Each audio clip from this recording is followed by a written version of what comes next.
actually you can embrace the pivot and rebuild on your own terms. Lisa Mitchell would know. She's a body language expert, communication pro, former SaaS founder, speaker, dog foster parent. She's graced national stages and recorded many, many podcasts, all helping people master high stakes situations, conversations, and believe in who they are. But Lisa's story is about so much more than the impressive work she's done. And it's impressive. It's all about the way that she's done it. Courageously, authentically, vulnerably, and unapologetically on her own terms.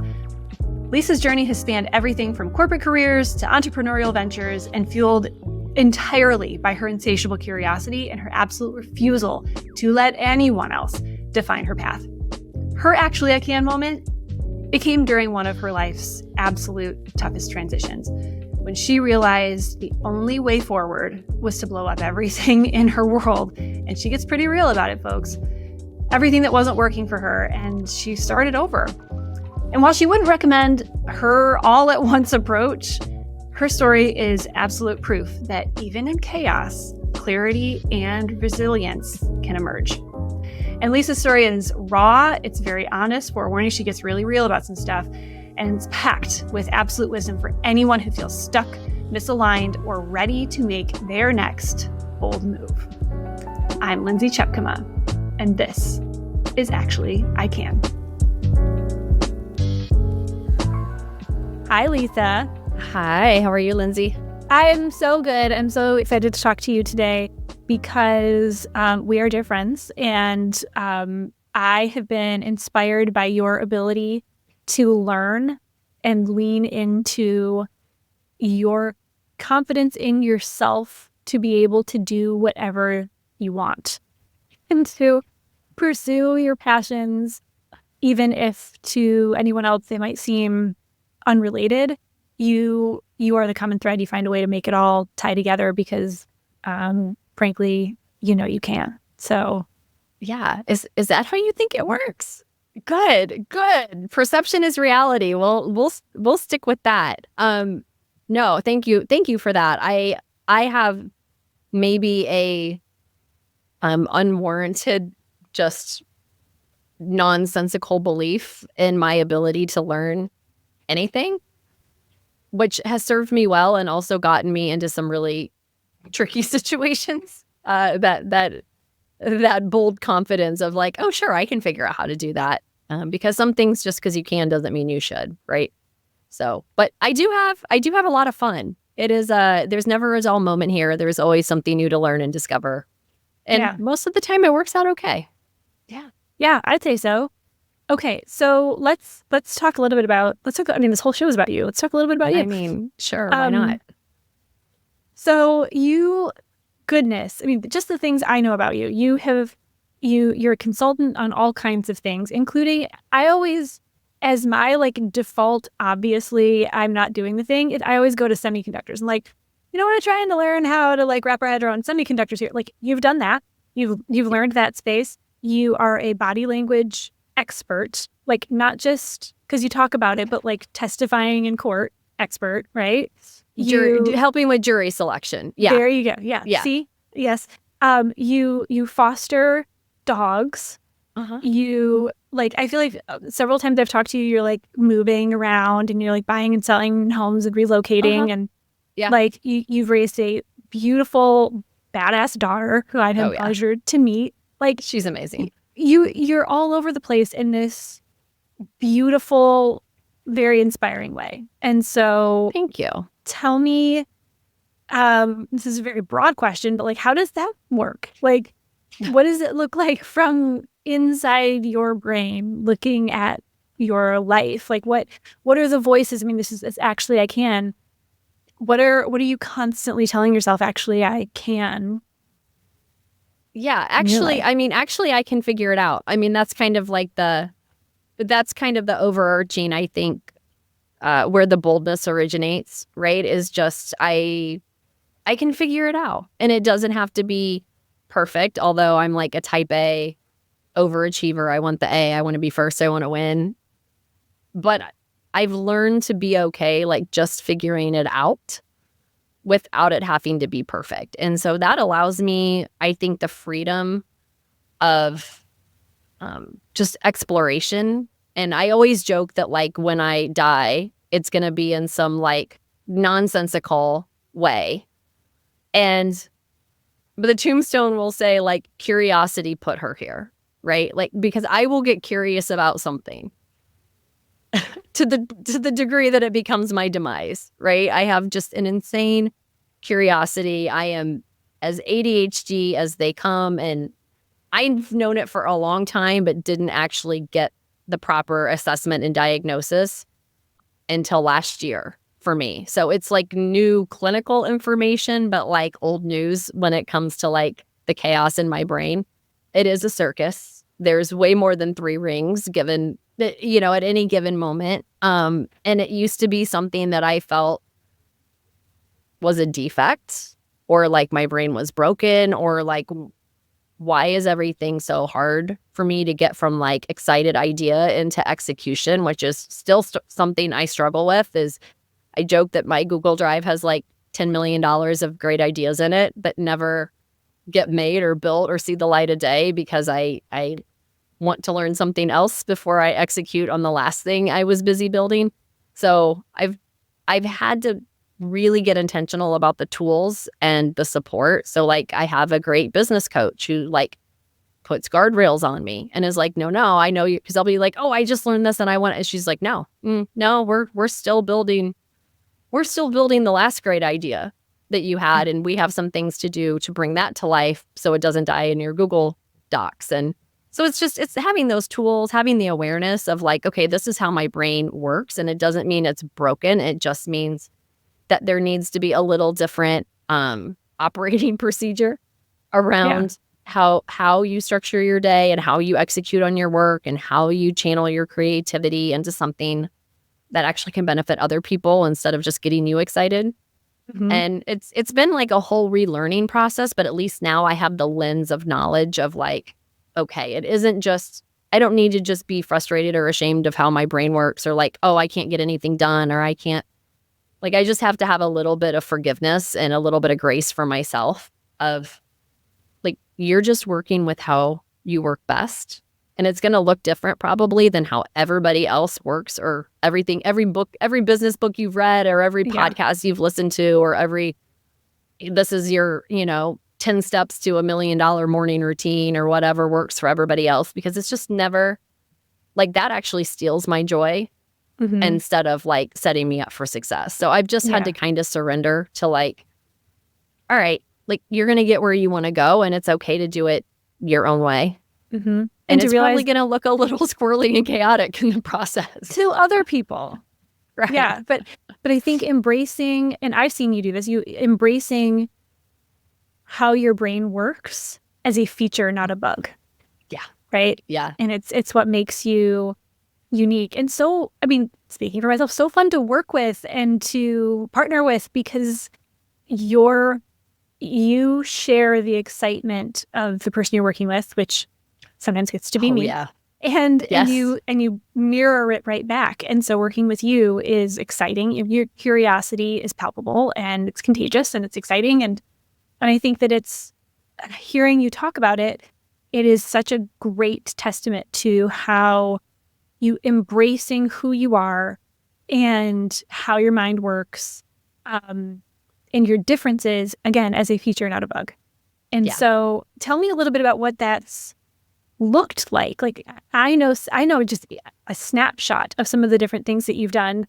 Walk through some of them here so that everybody else can get an understanding of some of the things you've started and created and built and tried and that you've figured out. Yeah. Well, I love new things. New things is my favorite. I'm a giant dopamine chaser, and now it all makes sense. It didn't necessarily before, but I tried to lock down in the traditional, like, traditional snapshot, middle America suburban life, right? Like I tried to really lock into that, both, from what my, family looked like and how my household ran. And I was in an almost 18-year career. From the time I was like 19, I was with a telecom company and I thought I was going to be the traditional ladder climber, you know, 2.5 kids and a picket fence. And that's because I didn't know really any different. I grew up in a really small town. There wasn't a lot of innovative thinking. You just kind of did what was expected of you. And so I tried that, and everything about that made me miserable in the long run, and just felt like there was a day I woke up and I was like, I can't do this every day. Like, this is not fulfilling. I had like just no energy around life. I wasn't excited about things. And, I was earning degrees, and I was opening side hustles, and I was getting the dopamine on the side, I guess, maybe through other ventures. But I was like, this can't just be a once in a while. Like, I need to really create a life where I have the freedom and I have the flexibility, and I have the support and the people around me that can kind of appreciate that I just am probably not going to do things the way other people do, or that maybe they expect me to do them. And instead of being like judged or, outcast sounds dramatic, but like it kind of happens, right? And instead of being viewed negatively, I was lucky enough to find people that really encouraged me and supported me to be like, hey, it's okay to try things. It's okay to fail. It's, oh, you should meet my friend who's building this, right? Like, that's been some of my greatest adventures, is like, oh, you're excited about that, or you're looking to that. I know a person, right? And so it's just led me into everything from founding, SaaS companies and being in technology, to consulting, to, being on about every stage imaginable, talking about the power of body language and winning high consequence conversations, and doing jury selection for murder trials, and being on national television. I mean, just, it's led me on the most random path of things that have all been like awesome for me at the time.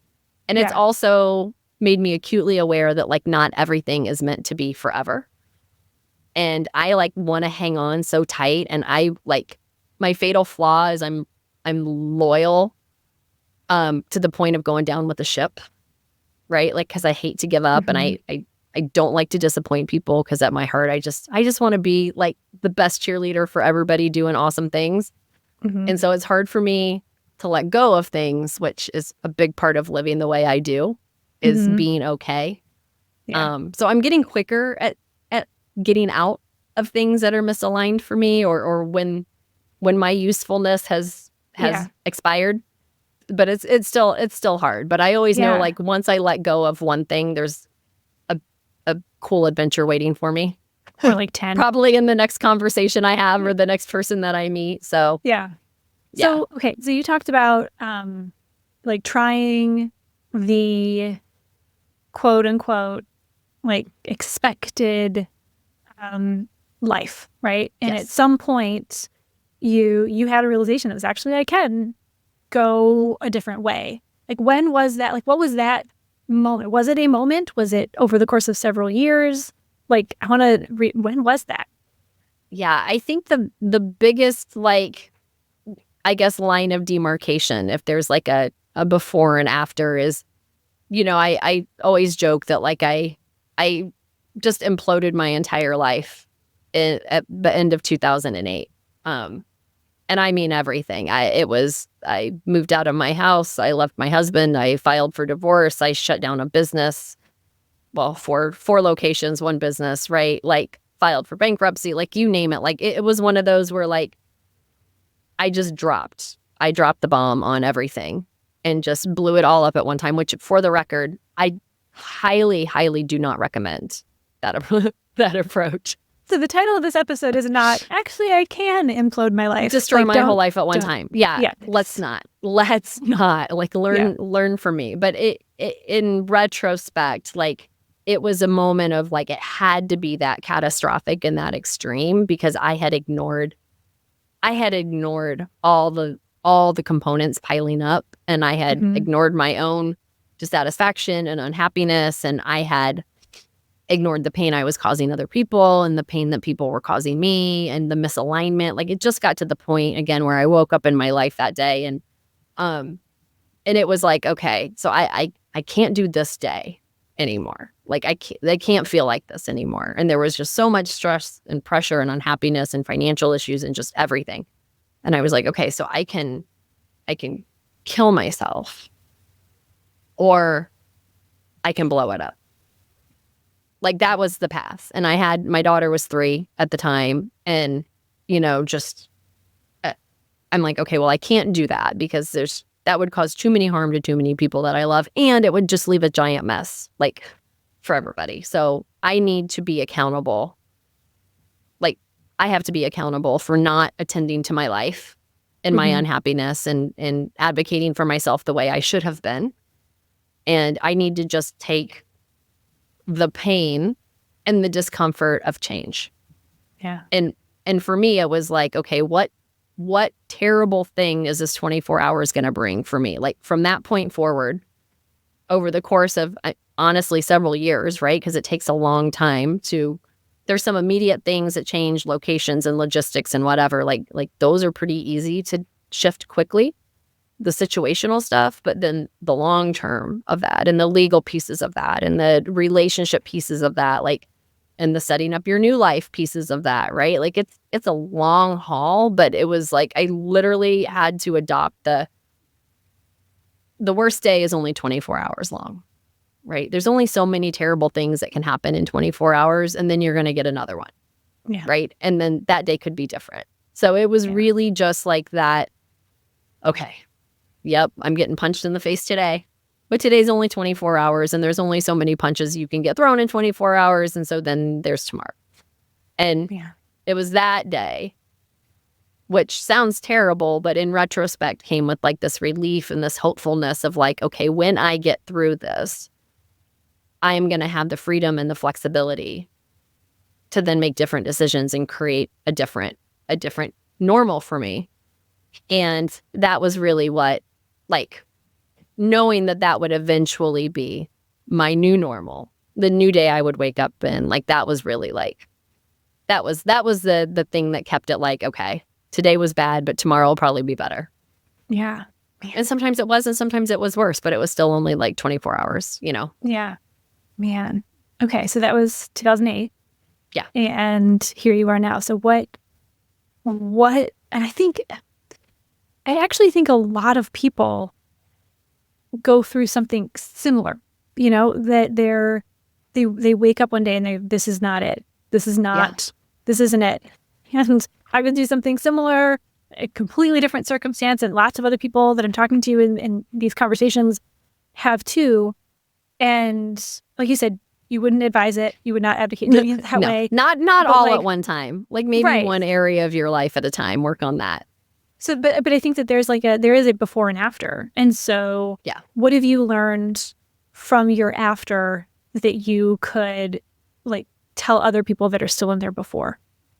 Yeah. No, that's a great question. I mean, I think it's just the inevitability that it will be better. It's just inevitable, right? It's inevitable when you go through something very hard or very challenging or something that seems fairly hopeless. Right? Like feeling hopeless and having no hope are two different things. So a situation can feel very hopeless, and there may not be a good outcome for that situation. Like there just may be the pain or the cost or the whatever, right? There just may be that. But having a situation that is hopeless does not mean that there's no hope for you in totality, right? Yeah. Like, you have to keep showing up for that, though, right? For like sure. The only way there's no hope is if you make sure there's no hope, and that's an inevitable, an unrepairable decision that I hope no one would make, right? Because there is always, and it seems hard in the moment where you can't see it. But I guess maybe you can call it, faith or trust or the belief that there is still something to be hopeful for, and like, it's only 24 hours, right? Like, just challenge yourself, like, because 24 hours is going to suck, but it's only a day, right? And then there's another one. One day at a time. Right. So I think there's a big difference between feeling hopeless and there not being hope. And it's just being able to remind yourself that, like, it's still there. For sure. As long as you're still here, it's still there, right? Like, and so that's the thing. Well, I appreciate you talking about that, because I think a lot of people, it's easier to just put it in the past and move on and be like, well, I'm not there anymore. But I mean, obviously a lot of people need to hear it. A lot of people, unfortunately, are there right now. And I think it's the more we talk about those really, really big, scary feelings, the more we talk about those really, really big, scary feelings. And and the more it comes out into the light, which is where it should be.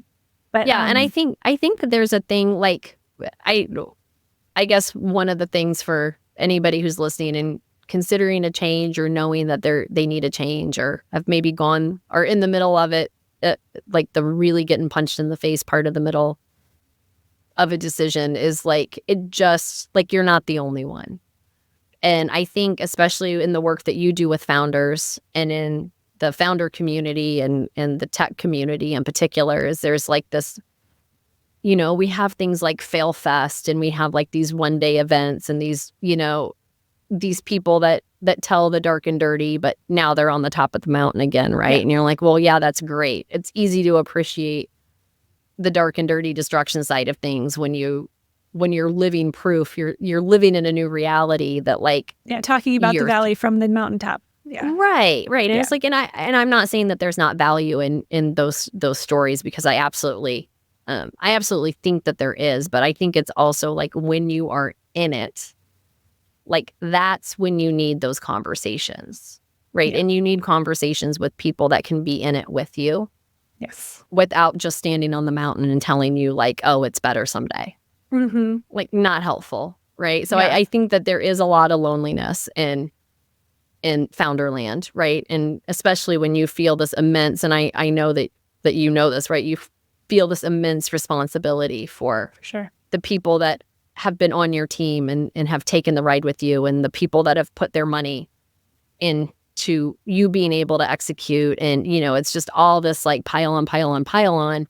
And it can feel like there's just no way to talk about it, or no way to admit it, or no right decision to make. And what I have found and have been encouraged by is, like, the more that you just start having those conversations with people of, like, yo, let me give you the chaotic snapshot of, like, what is going on with me right now. More times than not, they're like, oh my God, me too, right? Or like, I've totally been there, or I was just there, or this, right? It's that immediate recognition of the struggle.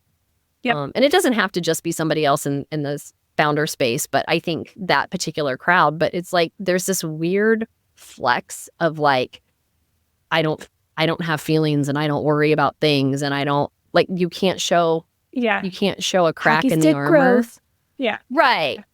20% month over month, right? Like, if you aren't, God forbid you be a human in the process of growing a company, right? Right. And then, and sadly, you know, sometimes you get punished. You get investors that'll use that as an excuse to not give you money, or you'll have, you know, people will try to throw a coup and get you out of your role if you show any emotion or admit the reality of a situation, right? Like, we both know how this can go. Yeah. When you choose to be a human who also runs a business. But sometimes there's just the opportunity cost of showing up and being real is just, you have to just be willing to pay it sometimes. Yeah. And 100%. Because in the whole, like, kind of life arc that you've talked about here, kind of before and after, and then also in some of the projects that you're working on, and the way that I know that you lead, I'm curious if you've seen this and experienced this yourself. I know I certainly have. The times that you are actually listening to all the voices, literal voices, actual people who have invested literally and figuratively in you, and figurative voices, the voices in your head, the world, when you're listening to them and trying to live that life that they all tell you should, whether it's living your life that way or running your business that way, that is the loneliest, most painful form of misery. It's when 100% you step out and say, actually, I can do this my way. And come what may, you know, sometimes it does mean blowing up your life, as painful as that is. Sometimes it does mean, you know, losing faith of the powers that be, or immediately after you do, seeing an exit sign or an off ramp. But like I think you said earlier, like, but you instantaneously feel better. It's like you open up a new book or a new chapter, you open a new door, and it's like, okay, here comes some new challenges and some new, I just stepped in some new, quicksand, but I'm not going to sink because I'm choosing me. Like, I'm investing in myself. I'm choosing myself. I'm being true to myself. And like, I'm outside of the box now and I'm living it. I'm living redefining success on my terms. And that is a completely different, much better place to be. 100%. And I think the thing that really has helped me get out of misalignment quicker is at some point the realization came to me that other people who are benefiting from your effort and your time and your sacrifice have no problem letting you be miserable for the long term. Say that again. Right? The people that benefit from your own abandonment and your own misery will let you continue to serve them at the cost of yourself for as long as you're willing to do it. 100%. And that doesn't even make them evil. Like, a lot of times they don't even know. Sometimes they do. Right. A lot of times they don't. I mean, people, sometimes a lot of times they're not even thinking about it. Yeah, but sometimes they do. Right. Sometimes, yeah, but sometimes they just, quite often, they don't even think about it. Right. Like, well, and sometimes we abandon ourselves to the point. Right. We abandon ourselves to the point where we cover, we mask, we hide, we perform. Because here's the thing about, like, you and I have a lot of common traits. And as type A overachievers who don't like to disappoint people, we will literally run ourselves beyond empty. Yes. As long as we're benefiting someone else. Mm-hmm.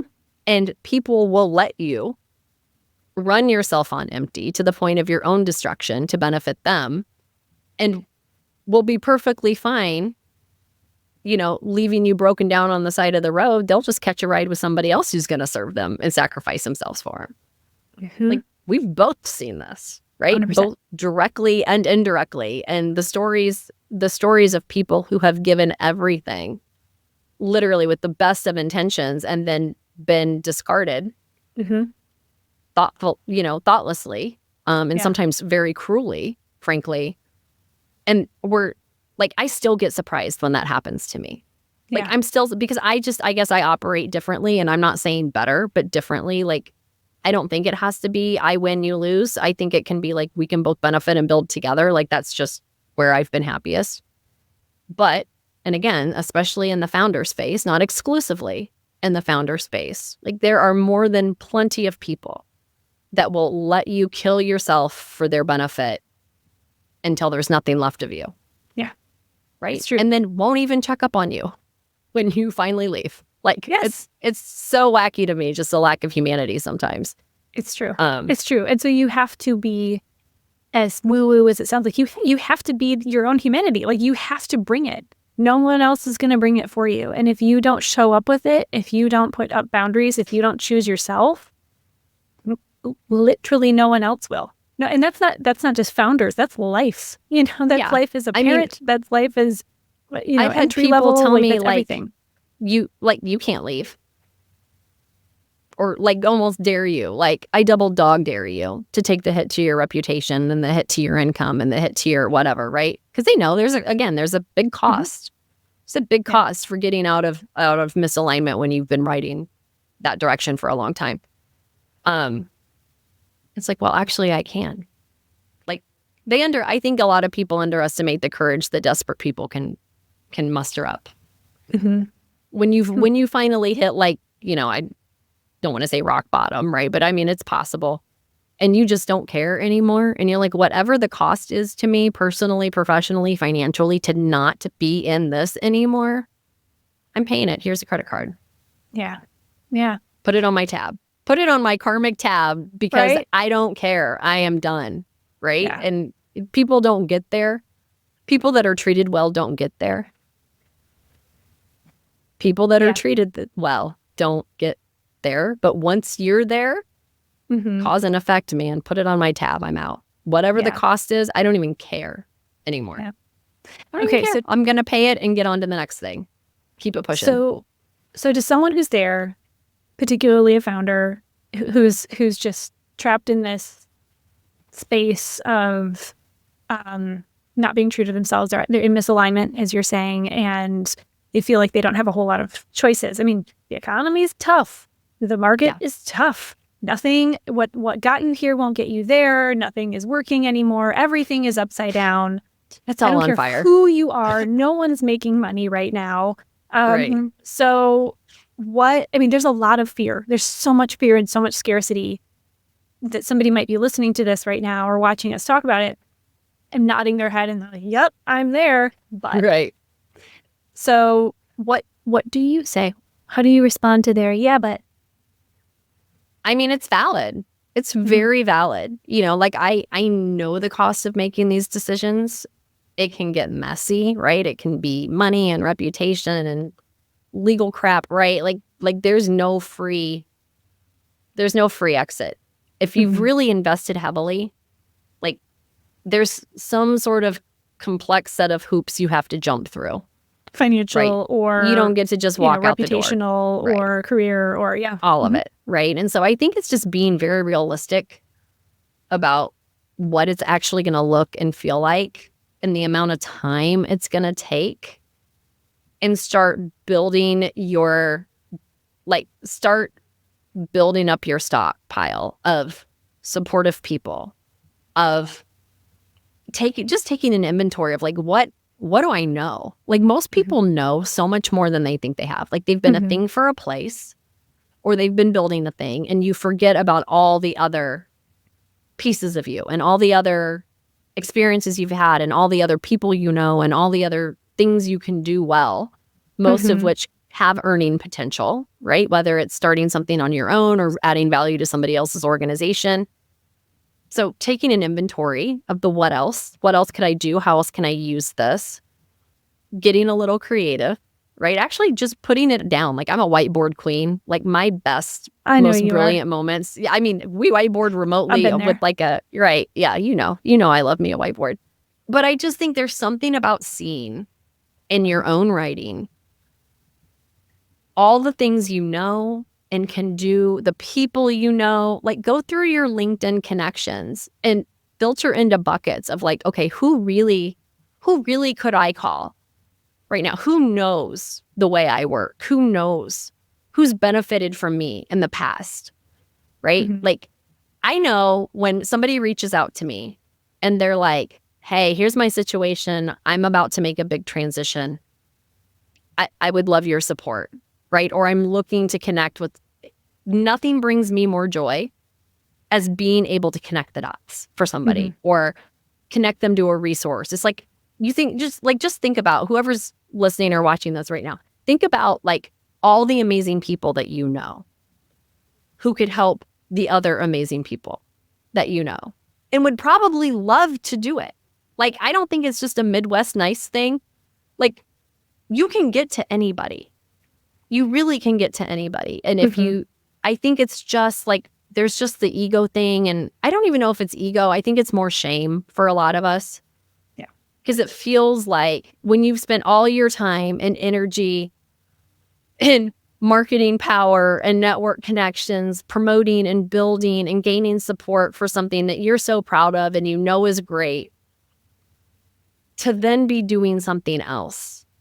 Or I think for founders, even thinking about working for somebody else, like going back to corporate, right? Like that's like such a shameful thing to be like, oh, well, I was a founder, but now I work. No, like it's so dumb. Like I am the queen of operating from made up rules. I have so many made up rules for myself, like things I think like when I first started doing like media work and being a speaker and doing TV things, it's like, oh, like I joke that I had a whole closet full of weather girl dresses, right? Because I'm like, oh, well, if you're on TV, this is the dress, this is how you have to dress, right? And I'm like, I had somebody challenge me. I paid him a lot of money to make me cry pretty regularly from a coaching relationship. But one of the best things, like, yeah, I mean, they just kicked my ass one day. And I was like, well, I have to do this and and they're like, why? Like, who told you that? I'm like, well, but it's just, no. They're like, you are boxing yourself into all of these made up rules that you've decided are rules that like aren't even a real thing. Yeah. So for somebody in that transition, I would just like challenge you to think about like, what are the rules that you have made up that make asking for help feel shameful, that make communicating that you're transitioning something you're afraid to do or something that you feel like a loser for doing, that finding a different way to work and a different way to add value and provide stability for yourself, like, why does that feel bad to you? Or why do you let like, first of all, nobody's paying as much attention to you as you think they are. Nobody cares. And when they are, unless you're terrible people, most of the time, the first thing somebody thinks when you communicate your need to them is not like, well, you failure, you suck. It's absolutely, how can I help? Exactly. Like, so I think it's just that encouragement to like start building your stockpile of what skills do I have? How can I add value? Who can I ask? Like, and assume positive intent. Like, assume that everyone you reach out to, even if they can't do the thing you're asking for, they're probably either going to know somebody who can, or B, going to offer you some sort of alternate assistance that is probably going to bear more benefit than the thing you thought you needed anyways. Right. Or at the very least, be a listening ear. Like, minimum. Yeah. Minimum. Exactly.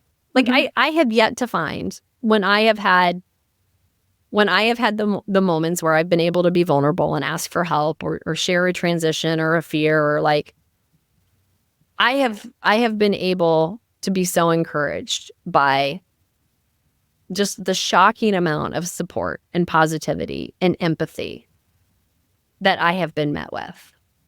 And let's be real, some people suck. So there are probably a few people that are going to be celebrating your demise because whatever.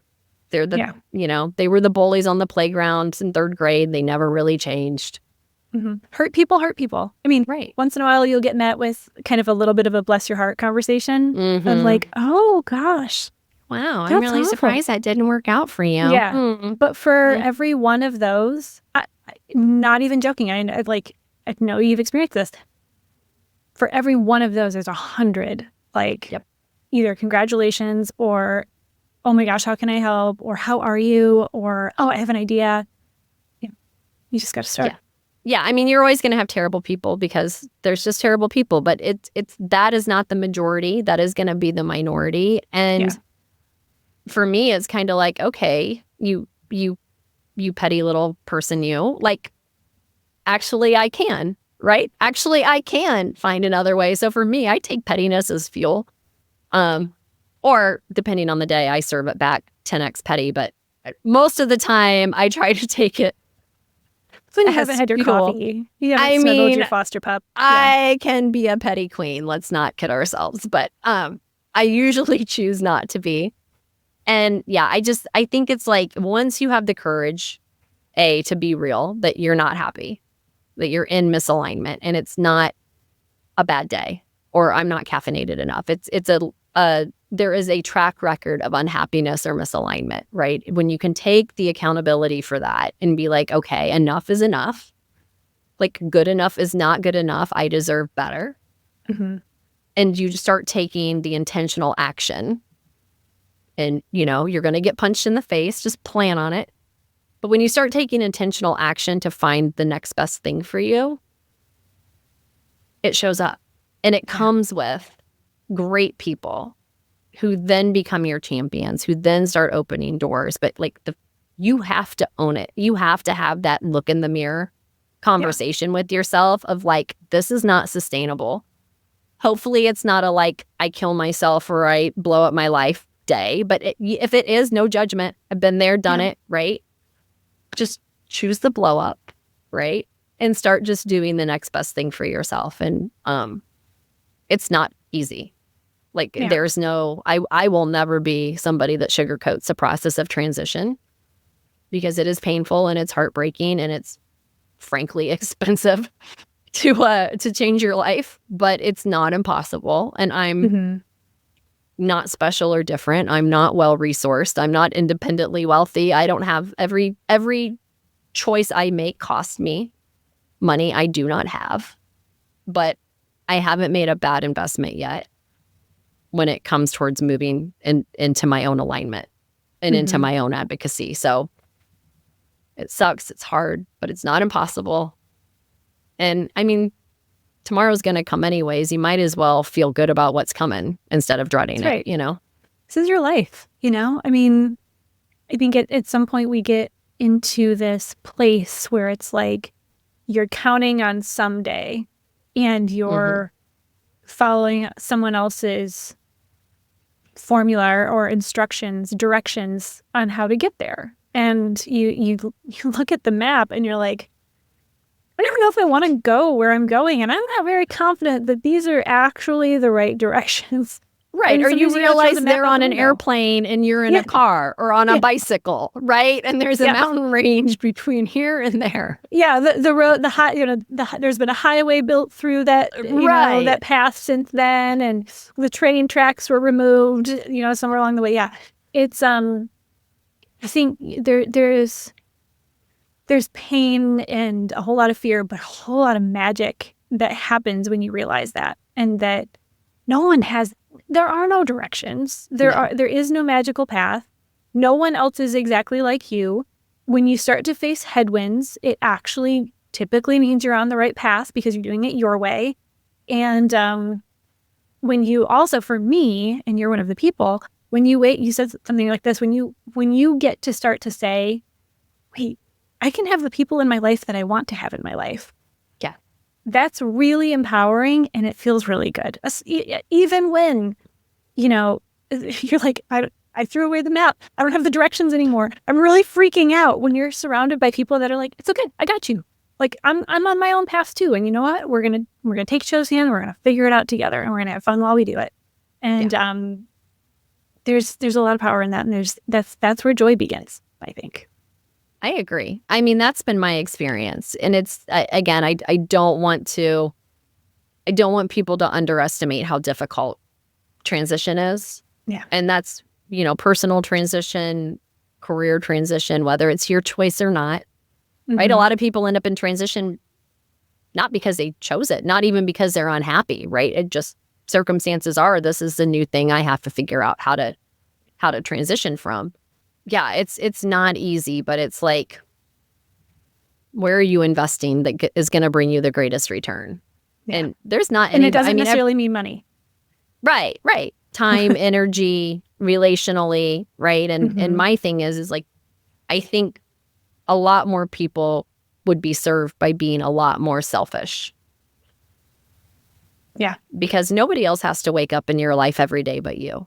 Like everybody's got big, loud opinions, and people who aren't impacted want to be the loudest, right? Well, you should just shut up. Like, just shut up. If you come at me with the you should just, like, shut up. Like, easy for you to say. You have a 2-income household. You have this and that. Yeah. Oh, yeah, sure. I should just go start my own. Well, easy for you to say your mortgage is paid. Mine's not. It's just me, right? Yeah. Like, so the you should just crowd, like, you should just shut up. Like, be useful, ask how you can help, right? Yeah. It's so much more powerful to say, I love the courage that you have in doing this. How can I help you? Versus like, well, you should just blah, blah, blah. Yes. Two totally different experiences and two totally different points of value to 100%. The person on the other side of your face. 100%. I love it. Okay. So as we wrap up, 2 things. One, I want to come back to, like, in summary, to me, I think one of the biggest takeaways, because I think that there's, to people kind of sitting in on this conversation, I hope that they feel empathy. Like, we get it. We've been there. Like, you've seen some stuff. And what you didn't say was, give yourself a financial plan and make sure you have a next step and that you have a soft, like, you didn't, which, sure, if you can. But the one biggest takeaway, I think, is find your people. Find your people. 100%. It makes all the difference. Change is going to be hard no matter what, but change while you're lonely, and change while you're unsupported, and change while you don't have anybody that can appreciate the experience that you're in and walk through that with you, that is misery. Yeah.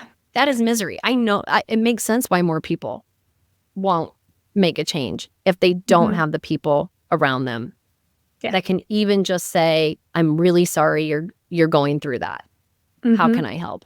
Right? And like especially, just having that makes you so much braver. Yeah. Yes. Yep.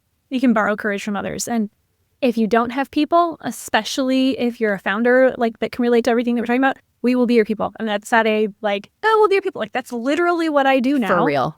Yeah. That's a big part of what you do. So if you don't have people, reach out to us. And which is the other thing that I wanted to talk about, which is what are you doing now? Where can people find you? And what is one of the 56 things that you're excited about today? Well, I'm doing all the things all at once because thanks ADHD. But one of the things I'm most excited about is I have finally taken my own advice and decided to get a little courageous and do something that feels a little uncomfortable for me. And I have just really felt compelled and equipped to be able to help people that are considering transition and change, specifically around their relationship or marriage, or they're what I call divorce curious people, right? Like the people that are waking up in their relationships and being like, I don't know exactly what I want, but I know I don't want to feel like this again tomorrow. And helping people, A, say the quiet parts out loud, B, get information, data, resources, access to experts that can walk through, okay, this is what one path could look like. Here's what another path could look like. And then what could it look like for you after you make the decision, A, to either really get intentional about repairing your relationship, or if you decide, to seek an independent path. And so it's not pro-divorce, it's not pro-marriage, there's no coercion either way. It's just, here's a place where so many people that are dealing with this and feeling very lonely in it, feeling very stuck in it, can find their people, can find their community. And so it's couple of things. It's the Divorce Curious podcast is launching, or probably will be launched by the time this goes live. And then the website, divorcecurioushelp.com, is going to have all sorts of resources, community, coaching opportunities, find your people, connect, fill in the blanks on the things you don't know so you can make some good decisions about what helps you advocate for yourself and like your life again. I love it. I love it. Yeah. I love it. And I love you. Thank you so much for being here. You're amazing, and you're brave. And I borrow your courage every day, by the way. That's how you got me here today. It's mutual. All right. Well, thank you so much. And keep on keeping on. Actually, I can. And I will. Thanks for joining me for another episode of Actually, I Can. And did you know that actually you can subscribe so that you never miss an episode? Yeah, do it now. And you can also go to actuallyican.show and watch any episode anytime. Thanks for joining.